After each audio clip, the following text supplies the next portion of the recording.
ನಮಸ್ತೆ ಎಜೆ ನ್ಯೂಸ್ಗೆ ಸ್ವಾಗತ. ಅಯೋಧ್ಯೆಯಲ್ಲಿ 22ರಂದು ನಡೆಯಲಿರುವ ಶ್ರೀರಾಮಲಲ್ಲಾ ಮೂರ್ತಿ ಪ್ರಾಣ ಪ್ರತಿಷ್ಠಾಪನೆ ಧಾರ್ಮಿಕ ಕಾರ್ಯಕ್ರಮವನ್ನು ಜಾತಿ ಮತ ಪಂಥ ಮರೆತು ಐತಿಹಾಸಿಕವಾಗಿ ಆನಂದೋತ್ಸವನ್ನಾಗಿ ಆಚರಿಸೋಣ ಅಂತ ಶಾಸಕ ರಮೇಶ್ ಜಾರಕಿಹೊಳಿ ಹೇಳಿದ್ದಾರೆ. ಗೋಕಾಕ್ನಲ್ಲಿ ಸುದ್ದಿಗೋಷ್ಠಿ ನಡೆಸಿದ ಶಾಸಕ ರಮೇಶ್ ಜಾರಕಿಹೊಳಿ 22ರಂದು ನಡೆಯಲಿರುವ ಶ್ರೀರಾಮಲಲ್ಲಾ ಮೂರ್ತಿ ಪ್ರಾಣ ಪ್ರತಿಷ್ಠಾಪನಾ ಕಾರ್ಯಕ್ರಮದ ನಿಮಿತ್ತವಾಗಿ ಕ್ಷೇತ್ರದಲ್ಲಿ ಆಚರಿಸುವ ಕಾರ್ಯಕ್ರಮಗಳ ಪೂರ್ವಭಾವಿ ಸಭೆಯ ಅಧ್ಯಕ್ಷತೆಯನ್ನು ವಹಿಸಿ ಮಾತನಾಡ್ತಾ ಇದ್ರು. ಈ ಧಾರ್ಮಿಕ ಕಾರ್ಯಕ್ರಮ ದೇಶದ ಹೆಮ್ಮೆಯ ಕಾರ್ಯಕ್ರಮವಾಗಿದ್ದು, ಪ್ರಧಾನಿ ಮೋದಿ ಅವರು ಕರೆ ನೀಡಿದ ದೀಪೋತ್ಸವ ಕಾರ್ಯಕ್ರಮವನ್ನು ಮನೆ ಮಂದಿರದಲ್ಲಿ ಸಾವಿರಾರು ಸಂಖ್ಯೆಯಲ್ಲಿ ಹಚ್ಚೋದ್ರ ಮುಖೇನ ಅತಿ ವಿಜೃಂಭಣೆಯಿಂದ ಆಚರಿಸೋಣ. ದಿನಾಂಕ 21 ಮತ್ತು 22ರಂದು ಕ್ಷೇತ್ರದ ಎಲ್ಲ ಗ್ರಾಮ ಪಟ್ಟಣ ನಗರದಲ್ಲಿ ಮಠಾಧೀಶರ ಜನಪ್ರತಿನಿಧಿಗಳ ಮುಖಂಡರ ಮಾರ್ಗದರ್ಶನದಲ್ಲಿ ಪಕ್ಷಾತೀತವಾಗಿ ವಿವಿಧ ಕಾರ್ಯಕ್ರಮಗಳನ್ನು ಹಮ್ಮಿಕೊಳ್ಳಲಾಗಿದ್ದು, ಜನತೆ ಆ ಎಲ್ಲ ಕಾರ್ಯಕ್ರಮಗಳಲ್ಲಿ ಭಕ್ತಿ ಭಾವದಿಂದ ಪಾಲ್ಗೊಂಡು ಶ್ರೀರಾಮನ ಅನುಗ್ರಹಕ್ಕೆ ಪಾತ್ರರಾಗಿರಿ ಎಂದರು. ಇನ್ನು ಮಹಾತ್ಮ ಗಾಂಧೀಜಿ ಅವರ ರಾಮರಾಜ್ಯದ ಕನಸನ್ನ ನನಸಾಗಿಸಲು ಪ್ರಧಾನಿ ಮೋದಿ ಅವರು ಕಾರ್ಯಪ್ರವೃತ್ತರಾಗಿದ್ದು, ರಾಮರಾಜ್ಯದೊಂದಿಗೆ ಭಾರತ ದೇಶವನ್ನ ವಿಶ್ವ ಗುರುವನ್ನಾಗಿಸುವ ಪ್ರಧಾನಿಯವರ ಪ್ರಯತ್ನಕ್ಕೆ ನಾವೆಲ್ಲರೂ ಕೂಡ ಕೈ ಜೋಡಿಸೋಣ. ಶ್ರೀರಾಮನ ಅನುಗ್ರಹದಿಂದ ಈ ಕಾರ್ಯಕ್ರಮ ವಿಶ್ವ ಮಟ್ಟದಲ್ಲಿ ಐತಿಹಾಸಿಕ ದಾಖಲೆಯಾಗಿ ಎಲ್ಲ ದೇಶದ ಪ್ರತಿನಿಧಿಗಳು ಸಮುದಾಯದವರು ಶುಭ ಕೋರುತ್ತಿದ್ದಾರೆ. ಈ ಹೋರಾಟ ಸುಮಾರು 500 ವರ್ಷಗಳಿಂದ ನಡೀತಾ ಇದ್ದು, ನಾವು ಕಾಂಗ್ರೆಸ್ ಪಕ್ಷದಲ್ಲಿ ಇದ್ದಾಗ ಅಯೋಧ್ಯೆಯಲ್ಲಿ ಶ್ರೀರಾಮನ ಮಂದಿರದ ನಿರ್ಮಾಣಕ್ಕೆ ಹೋರಾಟ ಮಾಡುವ ಪರಿಸ್ಥಿತಿ ಮನಸ್ಸಿಗೆ ನೋವುಂಟು ಮಾಡ್ತಾ ಇತ್ತು. ದೇಶದ ಎಲ್ಲ ಜನತೆಗೆ ಆದರ್ಶಪ್ರಾಯರಾದ ಶ್ರೀರಾಮನ ಮಂದಿರ ಉದ್ಘಾಟನೆಯನ್ನ ನೋಡುವ ಭಾಗ್ಯ ನಮಗೆಲ್ಲ ದೊರೆತಿರುವುದು ನಮ್ಮ ಪುಣ್ಯವಾಗಿದ್ದು, ಇದನ್ನ ನಾವು ಶ್ರೀರಾಮ ನಾಮಜಪ, ಭಜನೆ, ಸತ್ಸಂಗ ಹಾಗೂ ಆರಾಧಿಸುವ ಮೂಲಕ ಆಚರಿಸುವುದರೊಂದಿಗೆ ಐತಿಹಾಸಿಕ ಸಂಭ್ರಮದಲ್ಲಿ ಪಾಲ್ಗೊಳ್ಳೋಣ ಎಂದರು. ಎಲ್ಲ ಹಿಂದೂ ಸಮಾಜದ ದುರ್ಗದೆ ಹಾಗೂ ಇವತ್ತಿನ ವಿಶೇಷವಾಗಿ ಕರೆದಂಥ ಸಭೆ ಈಗಾಗಲೇ ರಾಮ ಮಂದಿರ ಬಗ್ಗೆ ಅದರ ಆಂದೋಲನ ಇರ್ಬೋದು, ರಾಮ ಮಂದಿರ ಸ್ಥಾಪನೆ ಎಲ್ಲ ಹೀಗೆ ಈಗಾಗಲೇ ಹೇಳಿದ ಅಲ್ಲಿ ನಾವು ಮಾತಾಡೋದಿಲ್ಲ. ನಾನು ಇಷ್ಟೇ ಹೇಳೋದಿಲ್ಲ, ಇವತ್ತಿನ ಸಭೆಯ ಮುಖ್ಯ ಉದ್ದೇಶ 22ನೇ ತಾರೀಕು 12 ಗಂಟೆ ನಂತರ ಒಂದು ಭವ್ಯವಾದ ರಾಮ ಮಂದಿರ ಸತತ 200 ವರ್ಷದ ಹೋರಾಟ ಮಾಡುವಂಥ ಯಶಸ್ವಿಗೆ ಇವತ್ತು ನಮ್ಮ ಕಣ್ಣು ಮುಂದೆ ನಮ್ಮ ಸದೈವ 1000 ವರ್ಷ ಪುಣ್ಯ ಮಾಡಿರೋ ವರ್ಷ ಇವತ್ತು ನಮ್ಮ ಕಣ್ಣು ಮುಂದೆ ಅದು ಸ್ಥಾಪನೆ ಆಗ್ತದೆ. ಅದು ನೋಡುವಂಥ ಭಾಗ್ಯ ನಮಗೆಲ್ಲ ಸಿಗ್ತದೆ.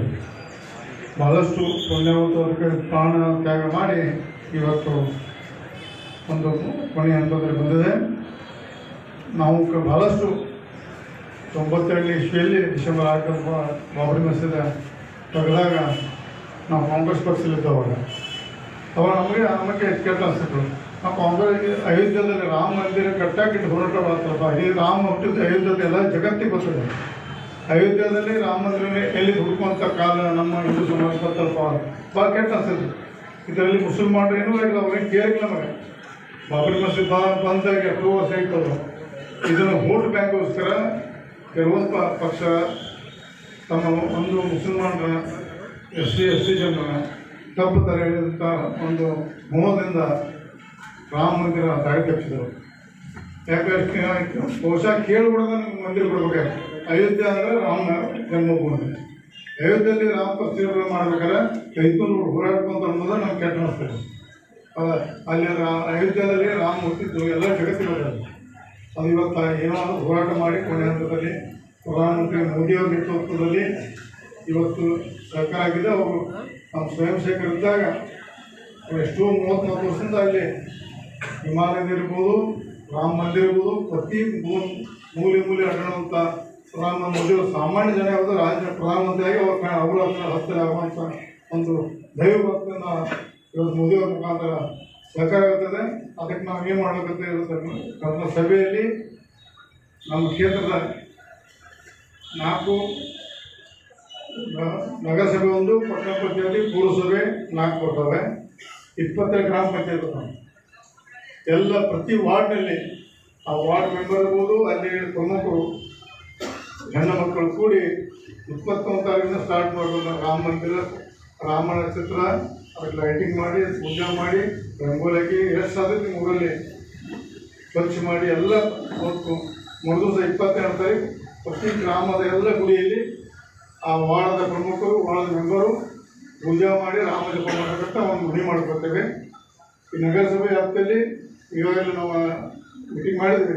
ಅದಕ್ಕೆ ಏನು ಬೇಕು ಅದೆಲ್ಲ ನಮ್ಮ ಅಂಬೆಯವರು ಇರ್ತಾರೆ, ಮತ್ತು ಯತ್ನೆ ಮಾಡಿ ಮತ್ತು ಬಿಂಗೋಡ ಮತ್ತು ಆನಂದ್ ಪಾಟೀಲು ಮಠಾಧಿಕಾರಿಗಳು ಗುರುಗಳು ಇರ್ತಾರೆ.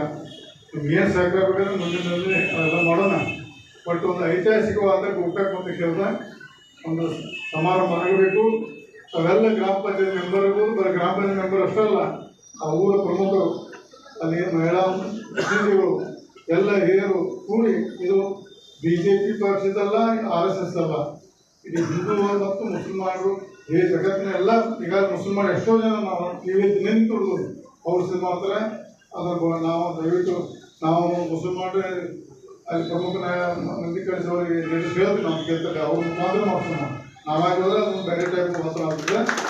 ಅಲ್ಲಿ ನಾವು ಮಾಡೋದಿಲ್ಲ, ಅಲ್ಲಿ ಮುಸಲ್ಮಾನರೇ ನಾವು ಲೀಡರ್ಸ್ ಕಳಿಸಿ ಹೇಳ್ತು ಅವ್ರ ಮುಖಾಂತರ ಅವ್ರಿಗೆ ಅರ್ಥ ಮಾಡಲಿ, ಫೋರ್ಸ್ ಮಾಡೋದು ಬೇಡ, ಅವ್ರಿಗೆ ಪ್ರೀತಿ ಮಾಡೋದು ಮಾಡಲಿ, ಮಾಡಿದ್ರೆ ಅವರು ನಾವು ಏನು ಮಾಡೋದು. ಈಗ ಆನಂದ ಪಾಟೀಲ್ ಹೇಳಿದ ಪ್ರಕಾರ ವಿಜಯೋತ್ಸವ ಅಲ್ಲ, ಅದು ಆನಂದೋತ್ಸವ. ಅದು ನಾವು ರೋಡ್ ಮೇಲೆ ಹೋಗಿ ಭಗವಾನ್ ಹೇಳ್ಬೋದು, ಜಯಕಾರ ಹಾಕೋದಿಲ್ಲ, ಗುಡಿಯಲ್ಲಿ ಕೂತು ದೇವರ ಪ್ರಾರ್ಥನೆ ಮಾಡಿ ನಮ್ಗೆ ಎಲ್ಲ ಜಗತ್ತಿನ ಭಾರತ ದೊಡ್ಡನಾಗಲಿಕ್ಕೆ ರಾಮನ ಆಶೀರ್ವಾದ ಬರಲಿ ಅಂತ ಒಂದು ಪೂಜೆ ಮಾಡೋದು.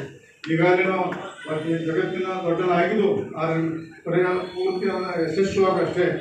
ಯಾಕಂದ್ರೆ ಮೊನ್ನೆ G20 ನಡೆದಂಥ ಸಮಾರಂಭದಲ್ಲಿ ನೋಡಿದ್ರಿ, ಜಗತ್ತಿನ ಎಲ್ಲ ಪ್ರಮುಖ ನಾಯಕರು ಮಹಾತ್ಮ ಗಾಂಧಿ ಸಮಾಧಿಯಲ್ಲಿ ರಾಜಕಾರಣದಲ್ಲಿ ಚಪ್ಪಲದ ಅಡಿ ಸುತ್ತ ಹಾಕಿ ಜಗತ್ತಿನ ನಾಯಕರು ಅವರು ಕ್ರಿಶ್ಚಿಯನ್ ರಾಷ್ಟ್ರರು ಬೂಟ್ ಹಾಕೊಂಡು ಅವರು ತಮ್ಮ ಚರ್ಚೆಯಲ್ಲಿ ಪ್ರಾರ್ಥನೆ ಮಾಡ್ತಾರೆ. ಅಂಥ ನೋಡಿ ಜಗತ್ತಿನ ಎಲ್ಲ ನಾಯಕರು ಚಪ್ಪಲ್ ತಗೊಂಡು ಸುತ್ತಾ ಇದ್ರು. ಅದೇ ದೊಡ್ಡ ಮುಂದಿನ ಭಾರತ ದೇಶ ಜಗತ್ತಿನ ಮುಖ್ಯಸ್ಥ ಆಗಲಿಕ್ಕೆ ಅದೊಂದು ಮುಂದೆ ಕಾರಣ. ಅದು ಶೀಘ್ರದಲ್ಲಿ ಮೋದಿಯವರ ನೇತೃತ್ವದಲ್ಲಿ ಭಾರತ ಇಡೀ ಜಗತ್ತಿನ ಮುಖ್ಯಸ್ಥ ಆಗ್ತದೆ, ರಾಮನ ಆಶೀರ್ವಾದ ಆಗ್ತದೆ. ಎಲ್ಲರೂ ಥರ ಸಹಕಾರ ಮಾಡಿ ನಾವು ನಾಳೆ ಮತ್ತೊಂದು ಎಲ್ಲ ಸಭೆ ಮುಗಿದ ನಂತರ ಅವರ ಕೂತು ಆಫೀಸಲ್ಲಿ ನಿಮ್ಮ ವಾರ್ಡ್ ವೈಸ್ ಎಲ್ಲ ಏನು ಮಾಡ್ಕೊಂಡು ಹೇಳ್ತಾರೆ, ನೀವು ಹೆಂಗೆ ಮಾಡಬೇಕು ಎಲ್ಲ ಹೇಳ್ತಾರೆ. ಯಾಕಂದ್ರೆ ನಾನು ನಿಮ್ಮ ಭಾಷೆ ಮಾಡಿ ಒಂದು ಪೂಜೆ ಹೊರಟಿದ್ದೀನಿ. ಮುಗಿದ ನಂತರ ಪ್ರತಿ ಗ್ರಾಮ ಪಂಚಾಯತಿ ನೀವು ಮೀಟಿಂಗ್ ಹೋಗಬೇಕು, ಅವ್ರಿಗೆ ಏನು ಮಾಡಬೇಕು ಹೆಂಗೆ ಮಾಡಬೇಕು ಎಲ್ಲ ಅವ್ರು ಹೇಳ್ತಾರೆ. ಕೆಲವೊಂದು ವಿಷಯ ನಮ್ಮ ಭಾಷೆನ ಹೇಳಕ್ಕೆ ಬರೋಲ್ಲ, ಅದು ಹೇಳ್ತಾರೆ.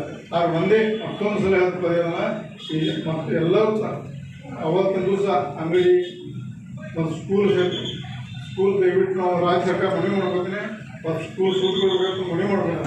ಯಾಕಂದರೆ ಈ ಜಗತ್ತಿನ ಮುಸ್ಲಿಂ ರಾಷ್ಟ್ರ ಅಂದರೆ ಇಂಡೋನೇಷ್ಯಾ ಸೂಟಿ ಕೊಟ್ಟಲ್ಲ, ಇಂಡೋನೇಷ್ಯಾ ಸೂಟಿ ರಾಮ ಮಂದಿರ. ಹಂಗೆ ಇದು ಉತ್ತರ ಪ್ರದೇಶದಲ್ಲಿ ಉತ್ತರ ಭಾರತದಲ್ಲಿ ಎಲ್ಲ ವರ್ಷಾನಂದ ಎಲ್ಲ ಸ್ಕೂಲ್ ಸೂಟಿ ಕೊಡ್ತಾರೆ. ನಮ್ಮ ರಾಜ್ಯ ಸರ್ಕಾರ ಮನೆ ಮಾಡ್ಕೋತೇವೆ, ಮತ್ತು ಸ್ಕೂಲ್ ಸೂಟಿ ಕೊಡ್ಬೇಕು ಮನೆ ಮಾಡ್ಕೋತೇವೆ. ಅಕಸ್ಮಾತ್ ಸೂಟಿ ಕೊಡೋದ್ರೆ ಸ್ವಯಂ ಪ್ರೇರಿತವಾಗಿ ನಾವು ದಯವಿಟ್ಟು ವಿದ್ಯಾರ್ಥಿಗಳು ಸರ್ಕಾರ ಹೋಗೋದು ಮನೆ ಮಾಡಬೇಕು. ಯಾರು ಪುಟ್ಟ ಸ್ಕೂಲ್ ಹೋಗಲಿ ನೀವು ಎಲ್ಲ ಮನೆ ಮಾಡ್ಕೊರಿ.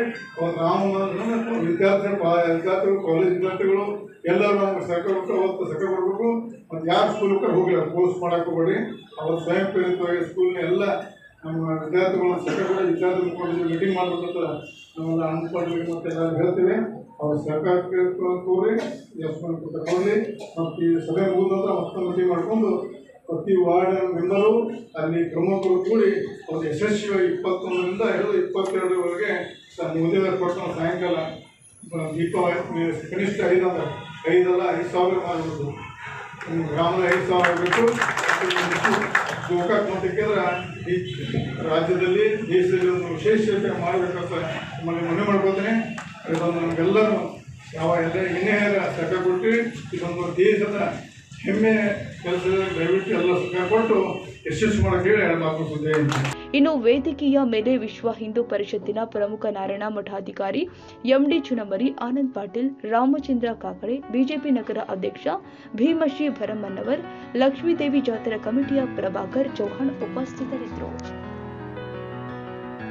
ತಾಜಾ ಸುದ್ದಿಗಾಗಿ AJ ನ್ಯೂಸ್ 24x7ಗೆ ಸಬ್ಸ್ಕ್ರೈಬ್ ಮಾಡಿ ಮತ್ತು ಬೆಲ್ ಐಕಾನ್ ಒತ್ತಿ ತಪ್ಪದೇ ಲಿಂಕ್ ಶೇರ್ ಮಾಡಿ.